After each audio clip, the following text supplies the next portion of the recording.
2 సంవత్సరాల కంటే ముందు మనం ఎక్కడా ఈ విధంగా కూర్చొని ఫ్రీగా మాట్లాడుకునే పరిస్థితి లేదు. కనీసం నవ్వే పరిస్థితి కూడా లేదు. రాజకీయ నాయకులు బయట తిరిగే పరిస్థితి కూడా లేదు. ఈ రోజు మేడే కార్మికులకు ఏ విధంగా అయితే స్వాతంత్రం వచ్చిందో 3 విధాలుగా ఆలోచిస్తే, ఒకటి ప్రజలందరికీ మరో స్వాతంత్రాన్ని తీసుకొచ్చిన ఘనత ఎన్డీఏ ప్రభుత్వాన్ని చెప్పి మరొక్కసారి మీ అందరికీ తెలియజేస్తున్నా.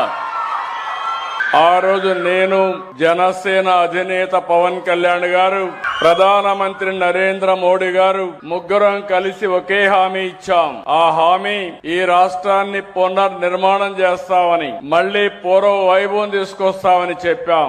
ఆ మాట కోసం మేము ఇచ్చిన హామీని నిలబెట్టుకోవడం కోసం 2 సంవత్సరాలుగా దగ్గర 22 నెలలు అయింది. 23వ నెల ప్రతిరోజు లెక్క పెట్టుకుంటున్నాం.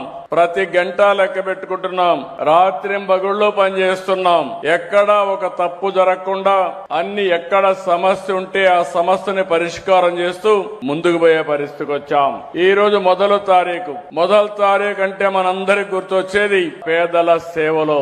నేను ముఖ్యమంత్రిగానే కాదు, మంత్రులు, పార్లమెంట్ సభ్యులు, ఎమ్మెల్యేలు, కడాన ఎన్డీఏ కార్యకర్తలు కూడా సేవాభావంతో మీ అందరి దగ్గరికి రావడం, అధికార యంత్రాంగం తెల్లవారుజామునొచ్చి మీకందరికి గుడ్ మార్నింగ్ చెప్పి మీ చేతిలో డబ్బులు పెట్టి ఎక్కడా ₹1 అవినీతి లేకుండా పేదవాళ్ల రుణం తీర్చుకోవడానికి పనిచేసే ప్రభుత్వం ఎన్డీఏ ప్రభుత్వం.